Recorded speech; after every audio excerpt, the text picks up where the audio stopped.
Welcome back to Dear Jane. Glad you're here with us today. I'm Scott Baker, and you are Marcie Little, but you should know that by now.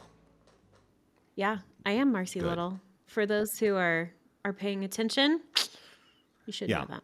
Or hopefully you can read there on the bottom of the screen. We have got a special episode today. There's so much going on in the world right now.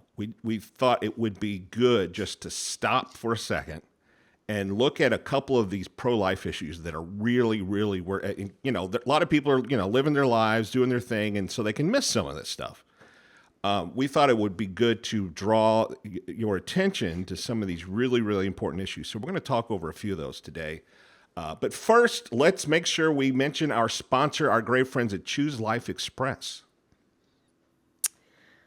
Choose Life Express exists for those pro-life organizations that know that they need marketing and they need marketing help, but maybe don't have the largest budget. So instead of spending marketing dollars that you don't have, trying to create custom videos, custom marketing materials, Choose Life Express has your back. They provide all of these things in templated form where you can update the different pieces with your logo, your name, your information. They're helping amplify your message and get your mission out there without you having to spend mega marketing dollars. So check out our friends at Choose Life Express, chooselifeexpress.com, to get started with some really amazing templated marketing pieces today. All right. Very good. Thank you to our friends at Choose Life Express for sponsoring this edition of Dear Jane. So, one of the first things we want to talk about is the recently approved platform of the Republican Party and the changes that they have made regarding the life issue. There's a lot of consternation over this, and I think it's appropriate. A lot of people are not happy with some of the changes. So let's go over it, Marcie. Let's look at exactly what it is that they've changed. So the current language basically just says the Republican Party believes it should be a state issue, more or less just agreeing with the Dobbs decision.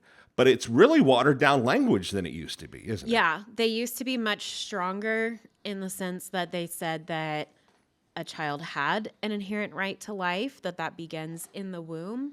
And that's changed. They've kind of gutted that language from their platform, which is just interesting timing, especially with so many states having state ballot initiatives on their ballots. They're trying to amend the constitutions, but also because the Democrats have doubled down on this issue. They have made it like issue number one. We're going to get into some of that and some of the other things we talk about today. And so I think a lot of pro-life people were hopeful that the GOP platform, if they were going to make changes, that it would be stronger, because they didn't make changes in 2020. They adopted the same language from the 2016 platform. So this is an interesting departure from it. Do you think it has... So I was talking about this with a friend the other day, and they were speculating that maybe it is to make it easier on some of these Republicans who are running in blue states, ones that are hostile to the life issue, so that they're able to, they don't have to have this like hardline pro-life platform that they're beholden to, but then they could still do pro-life things once they're in office. That's one theory. Another one is the GOP just is conceding the issue to the Democrats. That doesn't seem like the fighting spirit that we're witnessing at the time of this recording. The RNC is going on. So I'm curious what you think about all of that. So it all gets down to the Republicans see the life issue as a losing political issue across the board, from the presidency all the way down.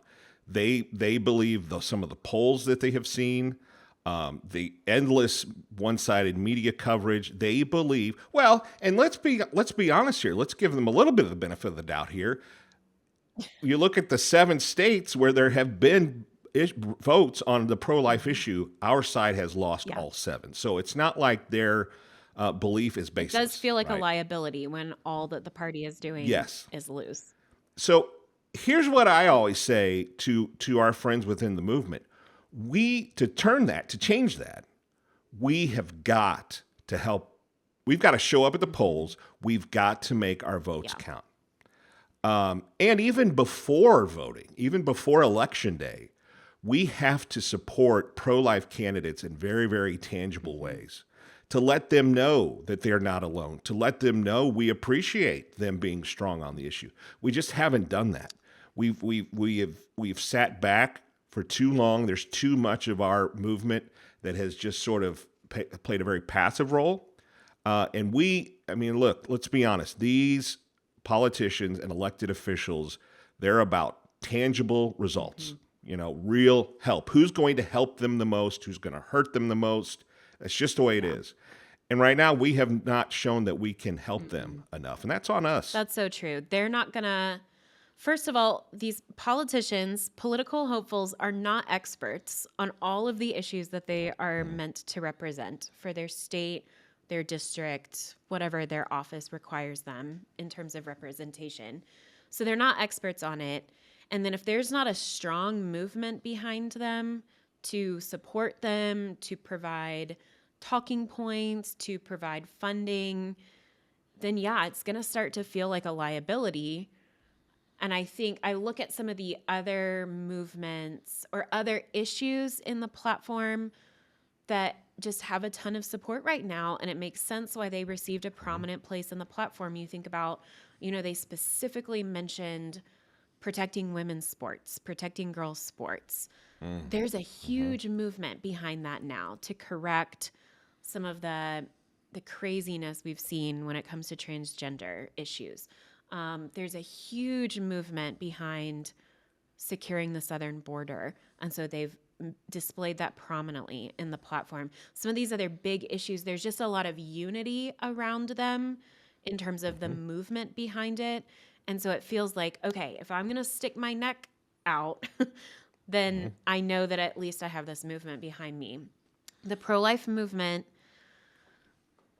feels so fractured, and we don't have a unified sense of what it is that ultimately, I think we could all agree we don't want any more abortions. But in terms of strategy and how we go about doing that, we're All so over the board. splintered and so fractured. I can I say this as 100% pro-life person. My whole life is about pro-life.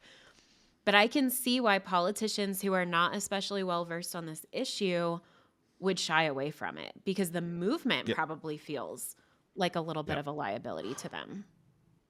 Yep. Well, and another thing that is, I believe, is 100% true, and this is especially the case for politicians. Well, on the federal level, yes, but certainly on the state level, we have done as a movement, we've done a poor job at educating them with our stats, our data, and our stories. We have not equipped them. So what's happening as a result, and we see this all the time in state legislatures for sure, but even in Congress, our folks, our potential allies, are being educated by the other side, because the other side is they're very consistent in their talking points. They all say the exact same thing. And so our folks, where there has been a lack of information from people like us, they're like, oh, okay, a pregnancy center is a fake clinic? Yeah. Really? Oh, okay, well, if you say so, I don't have any other information to contradict that. So again, I think we can sit here and gripe about politicians, and we do, but it's on us. We've got to step up and support them in very real ways. You look at the other side, they are in lockstep when it comes to their messaging. They're disciplined. If you look at all of because we'll get to this, but we've been looking into all the different state ballot initiatives to amend state constitutions this fall, and they're all saying the same thing. It doesn't matter what state they're in. It's about government interference. It's funny because they're kind of taking like traditional Republican talking points about government interference and keep politicians away from this and limited government. But it's interesting how even election cycle to election cycle, if their messaging changes, it's consistent across all the other Oh groups. yeah. It's not like this group in Colorado is saying this and this group in Florida is saying this. They're all on the same page in terms of what they're asking for. So it's very clear what they're asking for. And to the uninformed Right. politician or the uninformed voter, it can sound very compelling because they're hearing that same message over and over and over again. Yep. And they're not hearing a So what I've unified message on the other side. Right. That's exactly right. What I've pulled up here is this is the Republican Party platform from 2016 that was, as you said, was adopted again in 2020. Now, if you look at what they have in there about protecting human life, it is much more expansive, much more detailed. I mean, everything from acquiring and transferring and selling of fetal tissue. They talk about the sanctity of life and I mean it goes on and on and on. And then again compare it to the 2024 where it's just basically a paragraph or two. So I mean the change is real. I think a lot of people are asking, well, what's the big deal? And I think from what I have seen from our allies, pro-life folks like the pick of J.D. Vance as a vice presidential candidate because he's got a strong pro-life record. So in the end of the day, that's as long as we have good pro-life people there. But the platform can influence some policy for sure. Yeah, and it's not for people who maybe aren't as familiar with party platforms. It's not a binding document that if you're running as a Republican, you're beholden to these things. It's not like that. Like you need to affirm the party platform, but it's not.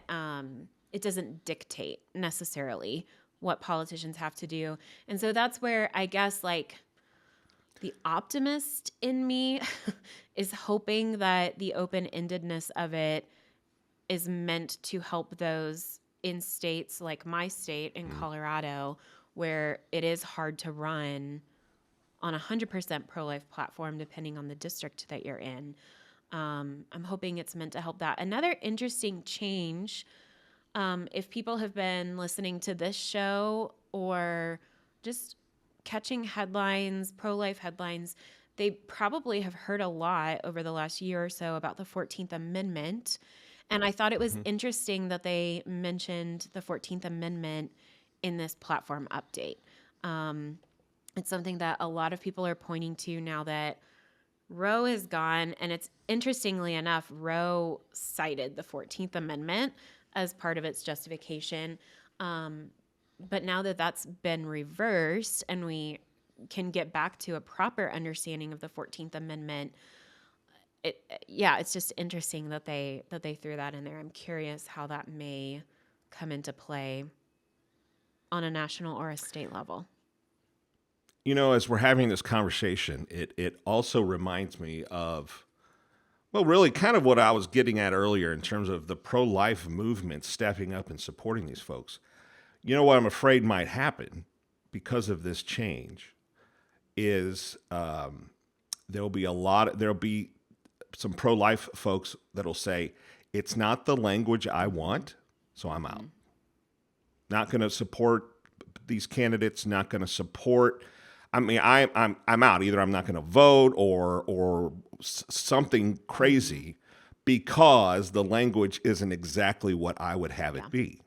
And we see a lot of that in the movement. And, again, as we talk about some of these state amendments and some of the votes that we've had already across the country, pro-lifers, we are guilty of that. If it's not exactly the language that I like, then I'm not supporting it. Yeah. And that's how we lose. Well, there's a really great book. And for those who prefer documentaries, there's a great documentary on this, this very thing. So the book is The Blueprint, and then the corresponding documentary is Rocky Mountain Heist. I would encourage people to check that out. I think you can find it on Vimeo or YouTube. But it essentially describe some of what you're talking about in terms of how the left was able to take over the state of Colorado. Because the state of Colorado historically has been fairly red, more fiscally conservative, I would say, than socially conservative.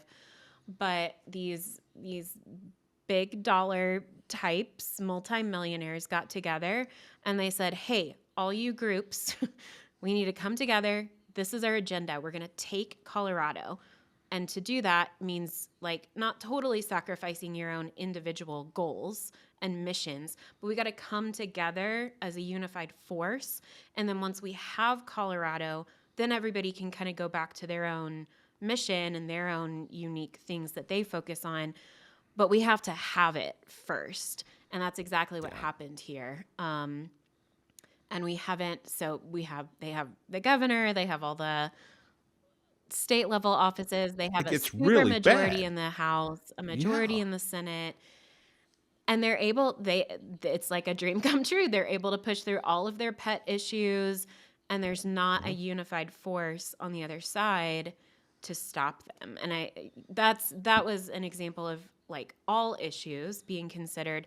But I think the same is true within the pro-life movement, because there are so many different organizations that have slightly different missions and agendas and different areas of focus. But like I said earlier, I think all those groups would agree on what the overall goal is. And that should be something that we can unify around and say, hey, we all are different in different ways, but let's at least come together and try to get some people elected that will help Right. all of our goals. Right. You know, a good illustration that I'm thinking of right now is Pennsylvania, where they lost one seat in their state house. One seat. So they had a Democrat governor, but they had a Republican House and Senate. So the pro-life the pro-life bills there were fine. Nobody was going to mess with them just because of that imbalance, right? And they had a strong alternatives to abortion program there in Pennsylvania as well. And then they lost one seat in the House, and that flipped it for the Democrats. And then suddenly the safeguard against all this nonsense, this pro-abortion nonsense, was weakened. One vote, one race, one small little tiny House district in the state of Pennsylvania. So I use that as an illustration to help people understand when they say, okay, well, this measure or this politician doesn't recite verbatim exactly how I feel, so I'm not supporting them. That's a formula for losing, and if when we lose, it can get ugly quickly. Something that I have found helpful is some listeners or viewers may remember a month or so ago now, we had John Stonestreet on with the Colson Center, and he didn't say this on our podcast, but I've heard him say it other places. Part of how we can view, because we're always told, well, you just have to vote for the lesser of two evils. You got to vote for them. And people don't like feeling like they're voting for something or someone who's evil. And he said a better way to think about it is, or maybe a more helpful way to think about it is, who can I vote for that will lessen evil?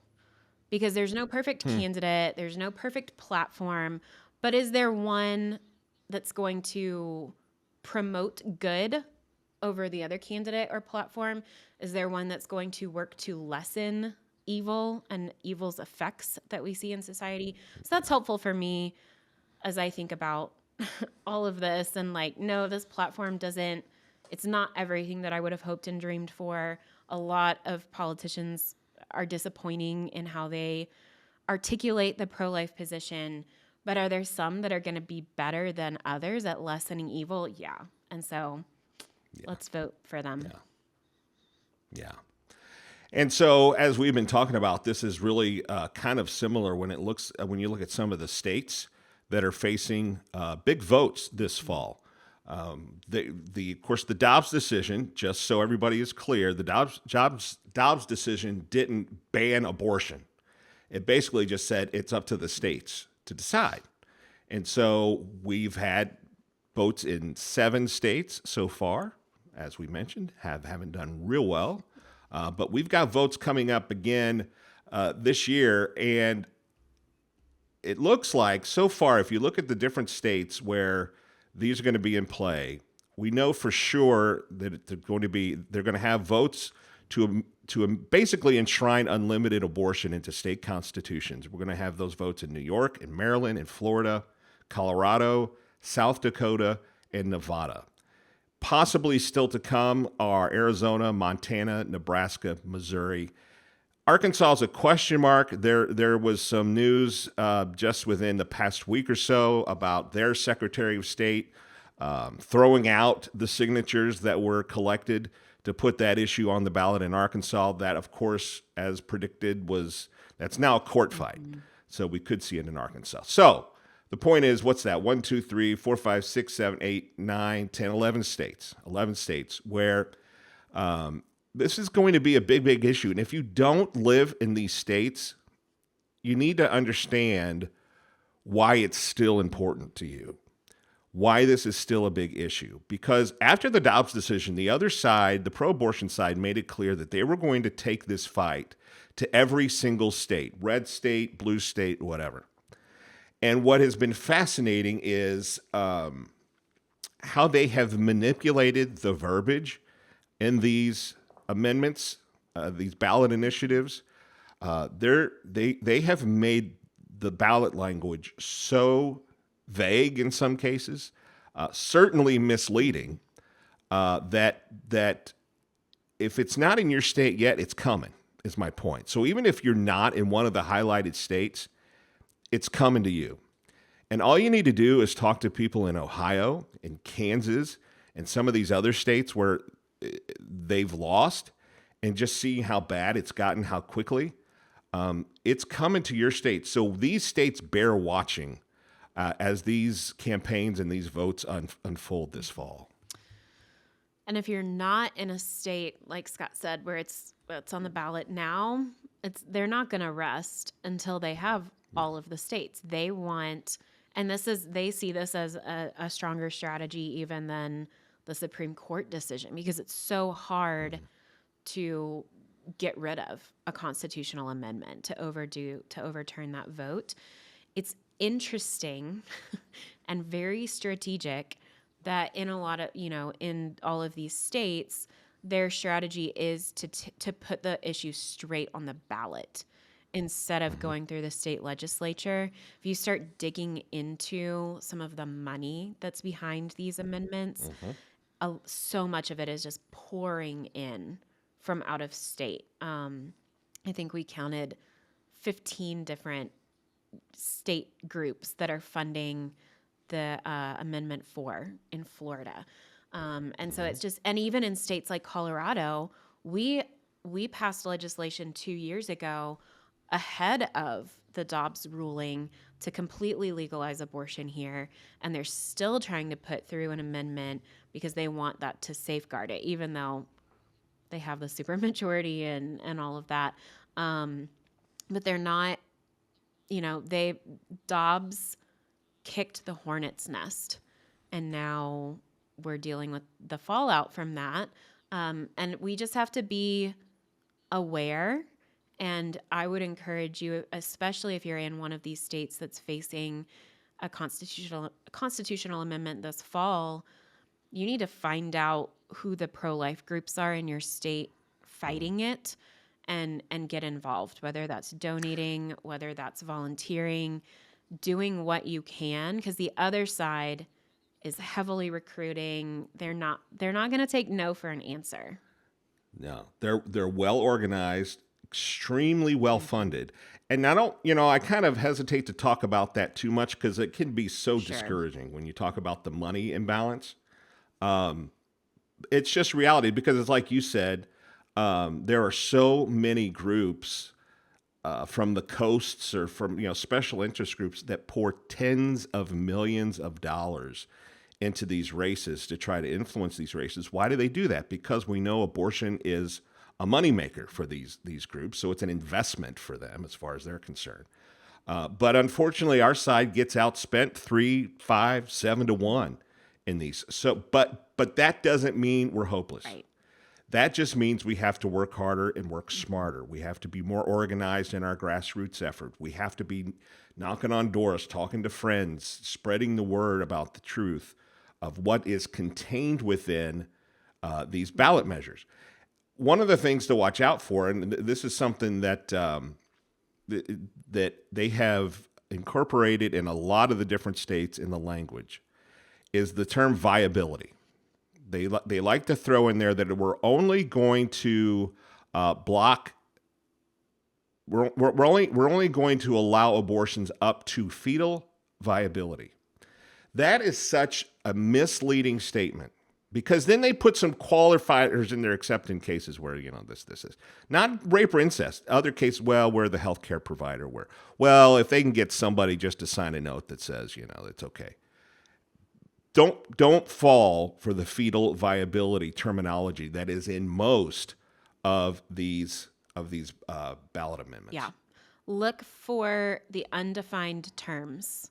And usually if it's a talking point in the mainstream media, it's likely going to be undefined. So viability is one of those undefined terms.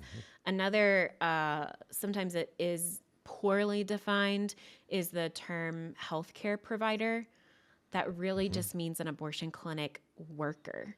Like, it can be the receptionist. It can be one of the what do they call them? Abortion clinic escorts who helps women, protect them from the rabid pro-life sidewalk counselors get into the clinic. Those types of positions fall within the definition of healthcare provider. So gone are the days of when the pro-abortion movement said this should be a decision between a woman and her doctor. You'll notice they're not saying that anymore. What they're saying now is politicians shouldn't be a part of this. And so it's like, okay, so that's a significant change. But just knowing healthcare provider doesn't mean doctor. Yeah. But it's intentionally misleading, because people are going to hear that and think, oh, yeah, it should be between a woman and her doctor. That's not what they're pushing for. Yeah. So just to reiterate, basically what we're talking about here is people who stand to gain financially have the ability to say, yes, you need this procedure. Basically, it's like going to a used car salesman said, in your expert opinion, do you think I should buy a car? What are they going to say? Yeah, we think you should. Of course they're going to say that. It's the same thing. These doctors, or in many cases not doctors, just people in the clinic whose livelihood depends on this kind of revenue, are going to say, yeah, it's okay, and they'll sign off, and that's all you need.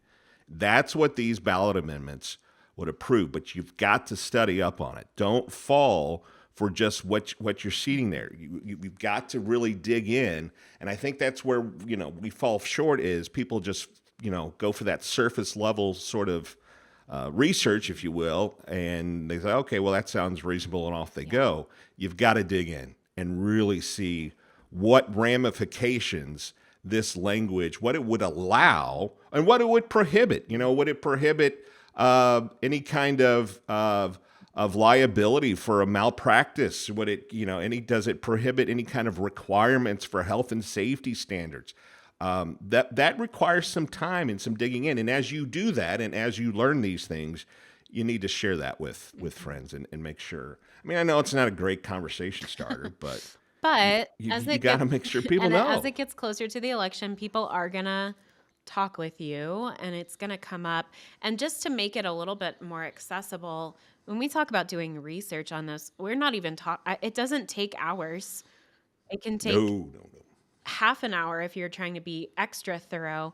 But all you need to know is, what is the amendment number or letter? And that's pretty easy. If you've seen any news articles about it, you just Google that, plug it into ballotpedia.org, go to your state Secretary of State website, plug it in. It will pull up the exact language that's going to appear on the ballot. You can read that. And I would encourage you, just as you're reading through it, make note of any phrases that you're like, I don't actually know what that means. Or look for some of those things like Scott was talking about. Some other ones to look out for are language like the state legislature shall not have the authority to XYZ. That's usually means this is going to make it so that the state cannot impose any restrictions on abortion. Okay, well then, like, any restrictions, is parental consent considered a restriction? Are health and safety checks considered restrictions? And even if they don't outright say it, you can take it to the bank that those are going to be considered restrictions, because they were under Roe. They were considered part of the undue burden that was placed on women in many states. So watch out for those things.